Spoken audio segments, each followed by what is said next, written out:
Top स्टॉक्सની detail સાથે જોડાયા છે સહયોગી નીરજ અને આરતી। આપ બંનેને ગુડ મોર્નિંગ। નીરજ, કે આ સ્ટોક્સ પર આજે ફોકસ રહેશે? जी आज પણ શરૂઆત તો આપણે ઇન્ડિગોથી જ કરીશું, કારણ કે જો ગઈકાલે અહીંયાથી વધુ આપણને 350 જેટલી ફ્લાઇટો રદ થતી દેખાય ઇન્ડિગોની, અને ઓપરેશન્સને લઈને ફરી પાછા એક વખત ડીજીસીએના અધિકારીઓ પાસે તેઓ ગયા હતા, ત્યાં તેમણે નિવેદનો આપ્યા। ત્યારબાદ ગઈકાલે આપણને જે પાયલટ એસોસિએશન હતું એમના દ્વારા પણ અમુક નિવેદનો બહાર આવતા દેખાયા, એટલે એ બધાને લઈને ખાસ કરીને આજે ફરી પાછો ઇન્ડિગોનો સ્ટોક ફોકસમાં રહેશે। હવે ઇન્ડિગોનો જે ઓન ટાઈમ પરફોર્મન્સ છે એ ગઈકાલે સૌથી વધારે નીચલા સ્તર પર પહોંચ્યું ને 19.7% પર। આપણે ગઈકાલે જ્યારે ચર્ચા કરી રહ્યા હતા ત્યારે ઓલમોસ્ટ 62-63% આજુબાજુનો આંકડો હતો, જે ગઈકાલે તો સાવ જ ગગડી ગયો હતો। એટલે આ એક વધારે ચિંતાનો વિષય છે। જોકે તેમણે કહ્યું છે કે આગામી 2 થી 3 દિવસ હજી પણ આ પરિસ્થિતિ આપણને રહેતી જોવા મળી શકે છે। 3 દિવસમાં જે આપણે વાત કરીએ તો ઓલમોસ્ટ 700 જેટલી ફ્લાઇટો અહીંયાથી રદ થતી જોવા મળી રહી છે, અને આને લીધે અગેન જે બધી તકલીફો ભોગવવાની આવી રહી છે તે પેસેન્જરોને ભોગવવાની આવી રહી છે। હવે બ્રોકરેજ રિપોર્ટ પર અહીંયા જો ઇન્ટરગ્લોબ એવિએશન પર સિટી કહી રહ્યું છે, ખરીદદારીની સલાહ આપી રહ્યું છે, 6500ના ટાર્ગેટ આપી રહ્યું છે। એમણે કહ્યું છે કે અડધારે આ જે ઓપરેશનલ પડકારો આવ્યા છે એને લઈને થોડી ઘણી જે મેનેજમેન્ટે સ્પષ્ટતા કરી છે એના પર ખાસ ધ્યાન આપવાનું। બીજી તરફ કામગીરીને સ્થિર કરવા માટે કંપની અત્યારે થોડાક એડજસ્ટમેન્ટ કરવા પડશે, કારણ કે આજે આખું સિસ્ટમ એમણે જે નવી એમના પેરોલને બનાવી છે એની એક રીકેલિબ્રેશન કરવાની જરૂર છે, અને એ કામગીરીને આ જે રીકેલિબ્રેશન છે સામાન્ય બનાવશે આવનારા સમયની અંદર। જોકે અહીંયાથી તેમણે એવું પણ કહ્યું છે કે અસરગ્રસ્ત ગ્રાહકોને ટ્રાવેલ અરેન્જમેન્ટ્સ અથવા રિફંડ ઓફર ઇન્ડિગો દ્વારા કરવામાં આવી રહ્યા છે। બીજી તરફ તમને ઇન્ટરગ્લોબ એવિએશન પર મોર્ગન સ્ટેનલી પણ ઓવરવેટ રેટિંગ સાથે લક્ષ્યાંક ઘટાડીને તેમણે 6540ના કર્યા છે, એટલે એના પર એક નજર રાખવાની। પરંતુ મહત્ત્વની વાત કે અહીંયાથી બધાની એટલા માટે પણ નજર છે કે જે પ્રકારે અહીંયાથી આપણે ફ્લાઇટો ડિલે થતી જોવા મળી રહી છે, લોકો હેરાન થઈ રહ્યા છે, અને એને રોજ આપણે સોશિયલ મીડિયા પર પણ જોઈએ તો ખાસ કરીને નવા ને નવા વિડીયો આપણને આવતા દેખાય છે। એટલે આ એક વધારે ચિંતાનો વિષય અહીંયાથી બનતો અત્યારે તો બની રહ્યો છે। જોઈએ જે આવનારા 48 કલાકનો સમય છે એની અંદર કઈ રીતે આગળ કામ વધે છે, કારણ કે ડીજીસીએ પણ અહીંયા એક્શનમાં આવ્યું છે, અને આખું જે એમનું રોસ્ટર છે જે ફ્લાઇંગ ક્રૂનું ઇન્ડિગોનું, એ રોસ્ટરની માહિતી તેમણે માંગી છે, કઈ રીતે તેઓ કામ કરી રહ્યા છે એની માહિતી માંગી છે। એટલે અહીંયાથી ડીજીસીએ પણ થોડુંક એક્ટિવ છે, ઇન્ડિગો પણ અહીંયાથી એક્ટિવ થયું છે, એટલે આ બધા પર એક ખાસ આજના દિવસે પણ નજર રહેશે। બીજી તરફ આઈટીસી હોટલ્સ આજના દિવસે ફોકસમાં રાખવાનો છે, એટલા માટે કારણ કે જે બ્રિટિશ અમેરિકન ટોબેકો છે BAT એ પોતાનો 7% હિસ્સો આઈટીસી હોટલની અંદર ખાસ કરીને વેચી શકે છે। હવે જો આ મહત્ત્વનું એટલા માટે પણ છે કે BAT એ આઈટીસીની અંદર રોકાણ ધરાવે છે, જ્યારે આઈટીસી હોટલ્સનું આઈટીસીમાંથી ડીમર્જર થયું ત્યારે એમને પણ ઘણા બધા હિસ્સો ખાસ કરીને આઈટીસી હોટલ્સનો મળ્યો હતો। હવે તે 7% હિસ્સો પૂરેપૂરો વેચવા જઈ રહ્યા છે। લગભગ 3000 કરોડની ડીલ છે, 205 પ્રતિ શેર પર આ ડીલ થઈ શકે છે। 1% ડિસ્કાઉન્ટ પર તેઓ ખાસ કરીને વેચી રહ્યા છે, પરંતુ તેઓ આઈટીસી હોટલમાંથી બહાર નીકળશે એવો પૂરેપૂરા સંકેતો છે। એટલે આજના દિવસે એના પર પણ નજર રાખીશું કે આઈટીસી હોટલની અંદર આપણને શું એક્શન આવતું જોવા મળે છે। બીજી તરફ ખાસ કરીને બ્રુકફિલ્ડ ઇન્ડિયા આજના દિવસે QIP લોન્ચ થઈ શકે છે। 3500 કરોડનો QIP છે, ઇન્ડિકેટિવ પ્રાઇસ 320ની છે, કરંટ પ્રાઇસથી લગભગ 3.5%ના ડિસ્કાઉન્ટ પર છે। એટલે આ જે અમુક અધિગ્રહણ કરવાના છે, જે અમુક દેવું ચૂકવવાનું છે, એ બધાની અંદર આ ફંડનો ઉપયોગ કરશે। એટલે આ QIP દ્વારા તેઓ આ જે 3500 કરોડ ભેગા કરી શકે છે, એટલે એના પર એક ધ્યાન રાખીશું કે અહીંયા કેવો રિસ્પોન્સ ખાસ કરીને QIPને મળતો દેખાય છે। બીજી તરફ HUL પર પણ આજે ફોકસ, કારણ કે આજના દિવસે હવે ક્વોલિટી વોલ્સ એનું NSEની ઉપર ડેબ્યુ થવા જઈ રહ્યું છે। હવે આપણે છેલ્લા ઘણા સમયથી ચર્ચા કરી રહ્યા હતા કે HUL પોતાનું આઈસ્ક્રીમ બિઝનેસ અલગ કરીને ક્વોલિટી વોલ્સના નામથી બિઝનેસ શરૂ કરવા માંગે, અલગથી લિસ્ટ કરવા માંગે છે, અને આ જે ડીમર્જર છે તે આજે NSE પર 0ના ભાવથી આપણને થતું દેખાશે। અને HUL ખાસ કરીને આજે પ્રાઇસ ડિસ્કવરી માટે એક સ્પેશિયલ સેશન પણ થશે કે કેટલું એની અંદર થાય છે।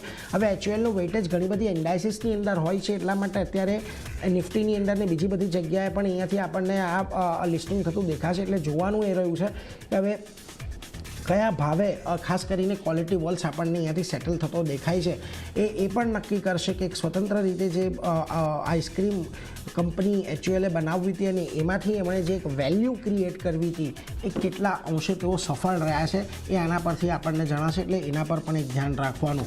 બીજી તરફ રિલાયન્સ ક્રેડિટ રેટિંગની અંદર વધારો કરવામાં આવ્યો છે. S&P ગ્લોબલ રેટિંગ્સ દ્વારા ક્રેડિટ રેટિંગ વધારી છે. ક્રેડિટ રેટિંગ પહેલાં BBB+ હતી, જેને વધારીને A- કરી છે. આઉટલુક તેમણે સ્ટેબલ રાખ્યું છે. એટલે રિલાયન્સ માટે એક સારી વાત છે અહીંયાથી જે પ્રકારે રેટિંગ વધતી દેખાય છે, અને આ રેટિંગની અસર ખાસ કરીને ગ્લોબલ લેવલે પણ પડતી હોય છે કે કઈ રીતે જે FPIs છે કે FDIs છે એ બધા કઈ રીતે આની અંદર રોકાણ કરે છે. એટલે આ એક પોઝિટિવ સમાચાર આજના દિવસે રિલાયન્સ માટે છે. બીજી તરફ HCL ટેક પર નજર રાખવાની છે. અહીંયાથી સ્ટ્રેટેજી એન્ડ કંપની સાથે તેમણે કરાર કર્યા છે. એડવાન્સ ડેટા એનાલિટિક્સને પ્રોત્સાહન આપવા માટેના કરાર છે, અને ખાસ કરીને તેઓ અહીંયાથી AIનો ઉપયોગ કઈ રીતે કંપનીની અંદર વધી શકે, કઈ રીતે AI આધારિત એ લોકો પ્રોડક્ટ અને સર્વિસ પોતાના ક્લાયન્ટ્સને આપી શકે એ માટેનો એક આ કરાર છે. ધ્યાન રાખીશું. અહીંયા આજે તમને આમ તો કોઈ બહુ મોટી મુવમેન્ટમ આવતી જોવા નહીં મળે, પરંતુ સમાચાર પોઝિટિવ છે. બીજી તરફ સંવર્ધન મધરસન પર નજર રાખવાની છે. હવે એમની એક સબસિડરી કંપની છે મધરસન લ્યુમેન SA સાઉથ આફ્રિકાની અંદર. એની અંદર લગભગ 10% હિસ્સાનું અધિગ્રહણ તેઓ કરવા જઈ રહ્યા છે. જો કે અત્યારે કેટલો હિસ્સો છે અને કેટલો હિસ્સો વધીને કેટલો થશે એ તો અત્યારે આપણને સામે નથી આવ્યું, પરંતુ ચોક્કસથી અહીંયાથી 10% હિસ્સાનું અધિગ્રહણ કરશે. પોઝિટિવ રહેશે, કારણ કે અત્યારે જો ભારત અને અમેરિકા વચ્ચે જે ટ્રેડ ડીલ થઈ છે, ટ્રેડ ડીલ પર સ્પષ્ટતા નથી. ખાસ કરીને ભારત પર 50% જેટલો ટેરિફ હજી પણ લાગેલો છે. ત્યારે આવી રીતે અન્ય અધિગ્રહણ કરીને પોતાની જે પ્રોડક્ટ્સ છે અમેરિકામાં જતી એને થોડીક રીરૂટ તેઓ અહીંયાથી કરી શકે છે. બીજી તરફ ટાટા પાવર, હવે આપણે થોડા દિવસ પહેલાં જ વાત કરી હતી કે કદાચ આપણને ડિસેમ્બર મહિનાની અંદર મુન્દ્રા પ્લાન્ટ છે એનું કામકાજ શરૂ થતું દેખાય, પરંતુ ટાટા પાવરે કહેવું છે કે અત્યારે અમે થોડુંક અસ્થાયી રૂપે બંધ કર્યું છે. 31 ડિસેમ્બર સુધીમાં આ બધી કામગીરી જે અત્યારે ચાલી રહી છે એ પૂર્ણ થશે અને ત્યારે ફરી શરૂ થવાની એક અપેક્ષા છે. એટલે એના પર એક નજર રાખજો. ટાટા પાવરને લઈને અહીંયાથી વધારે મહત્ત્વના સમાચાર છે. હવે આપણે અગાઉ પણ રિપોર્ટ કર્યું હતું કે લગભગ આપણને ગુજરાત સરકાર સાથે જે પાવર પરચેસ એગ્રીમેન્ટ એક થાય છે એના આધારે ખાસ કરીને આગળ આપણને આ પ્લાન્ટની કામગીરી શરૂ થતી જોવા મળશે. એટલે ટાટા પાવર પર પણ નજર રાખવાની. અને છેલ્લે MCX, ગઈકાલે આપણે સમાચાર આવતા જોયા હતા કે સેબી જે છે એ ખાસ કરીને વીકલી એક્સપાયરીને લઈને જે MCX પર વીકલી એક્સપાયરીની પ્રસ્તાવ છે એને નામંજૂર કરી શકે છે. તો કે MCX તરફથી ગઈકાલે નિવેદન આવ્યું છે કે આ જે સમાચાર છે પાયાવિહોણા છે, એટલે એના પર એમણે આ સમાચારને નકારી દીધા છે. એટલે એના પર એક ખાસ ધ્યાન રાખીશું. એટલે આજે આ બધા સ્ટોક્સ છે. ઇન્ડિગો તો આમ તો ફોકસમાં છે જ, પરંતુ ITC હોટલ, HULનો ક્વોલિટી વોલ્સનું આજે જે લિસ્ટિંગ થવા જઈ રહ્યું છે એ બધા પર આજે ખાસ આપણે નજર રાખવાની છે. પરંતુ આરતી, તમારી પાસે પણ લાંબુ લિસ્ટ ખાસ ક્યાં છે? જી, એને પણ ઘણા બધા કાઉન્ટર છે. શરૂઆત દીપક નાઇટ્રાઇટ સાથે કરીએ તો અહીંયા ગુજરાતના નાઇટ્રિક એસિડ પ્લાન્ટમાં કામકાજ શરૂ કરવાના સમાચાર આવતા દેખાઈ રહ્યા છે. સબસિડરીએ નાઇટ્રિક એસિડ પ્લાન્ટ પર 515 કરોડનો ખર્ચ અહીંયાથી કરતી જોવા મળશે, અને જે કામકાજ શરૂ કરવામાં આવ્યું છે એને લીધે એક પોઝિટિવિટી દીપક નાઇટ્રાઇટ આજે પણ બતાવી શકે છે. આગળ અહીંયા એક ફોકસ કરવાનું રહેશે. બીજું જે કાઉન્ટર ફોકસમાં આવવાનું છે ડાયમંડ પાવર ઇન્ફ્રાનું કાઉન્ટર છે. પોઝિટિવ સમાચાર છે, કંપનીને ઓર્ડર મળ્યા છે. અદાની ગ્રીન એનર્જી પાસેથી ઓર્ડર મળ્યા છે. લગભગ 739 કરોડના ઓર્ડર કંપનીને મળતા દેખાઈ રહ્યા છે. સોલાર કેબલ સપ્લાય માટેના ઓર્ડર મળ્યા છે. એટલે અહીંયા પણ એક નજર રાખવાની રહેશે. પોઝિટિવ એક્શન આપણને બનતી દેખાઈ શકે છે. ઝેન ટેકનોલોજીસ ફોકસમાં આવી શકે છે. ડિફેન્સ મંત્રાલય પાસેથી ઓર્ડર મળવાના સમાચાર આવી રહ્યા છે. લગભગ 120 કરોડના ઓર્ડર કંપનીને મળ્યા છે, અને વ્યાપક તાલીમ નોડ માટેના ઓર્ડર જે છે તે અહીંયાથી કંપનીને મળતા દેખાઈ રહ્યા છે. તો એક ઝેન ટેકનોલોજીસ પણ ફોકસમાં રાખવાનું રહેશે. પોઝિટિવ એક્શન સ્ટોક આ સમાચારના લીધે બતાવી શકે છે. નેક્સ્ટ રેલવેમાંથી રેલટેલનું કાઉન્ટર છે.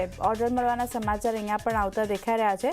સેન્ટ્રલ પબ્લિક વર્ક ડિપાર્ટમેન્ટ પાસેથી કંપનીને ઓર્ડર મળ્યો છે. લગભગ 63 કરોડનો ઓર્ડર મળતો દેખાઈ રહ્યો છે, અને કારણે એક ફોકસ રેલટેલ પર પણ રાખવાનું રહેશે.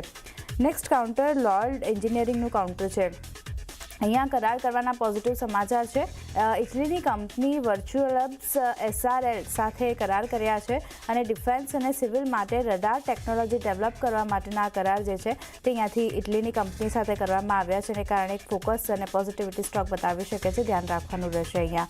નેક્સ્ટ કાઉન્ટર જે ફોકસમાં આવવાનું છે તે સિમેકનું કાઉન્ટર છે. ઓર્ડર મળ્યો છે લગભગ $43.07 મિલિયન વેસલ ચાર્ટર ઓર્ડર કંપનીને મળતો દેખાઈ રહ્યો છે, અને કારણે એક ફોકસ અને પોઝિટિવ પોઝિટિવિટી અહીંયા પણ બનતી દેખાઈ શકે છે, ધ્યાન રાખવાનું રહેશે. આદિત્ય બિરલા સન લાઈફ પર નજર કરી લઈએ તો અહીંયા આદિત્ય બિરલા સન લાઈફ એએમસી ઇન્ટરનેશનલને સંપૂર્ણ માલિકીની સબસિડરી તરીકે સામેલ કરી છે. એને કારણે એક ફોકસ જે છે તે અહીંયા આદિત્ય બિરલા સન લાઈફ પર રાખવાનું રહેશે. આજે સ્ટોક કઈ રીતે રિએક્ટ કરે છે એના પર નજર રહેશે. નેક્સ્ટ કાઉન્ટર જે ફોકસમાં આવવાનું છે તે પૂનામાં પેટ્રોકેમનું કાઉન્ટર છે. પનામા પેટ્રોકેમનું કાઉન્ટર અહીંયા જે રીતનું કામકાજ આપણને થતું દેખાઈ શકે છે. કંપનીને ખાસ કરીને EOU યુનિટ સ્થાપવા માટેની મંજૂરી મળી ગઈ છે અહીંયા, અને મહારાષ્ટ્રના લોઢા ઇન્ડસ્ટ્રીયલ અને લોજિસ્ટિક પાર્ક 2 ખાતે આ યુનિટ માટેની મંજૂરી અહીંયા કંપનીને મળતી દેખાય છે, અને કારણે એક ફોકસ અહીંયા બનતું દેખાઈ શકે છે.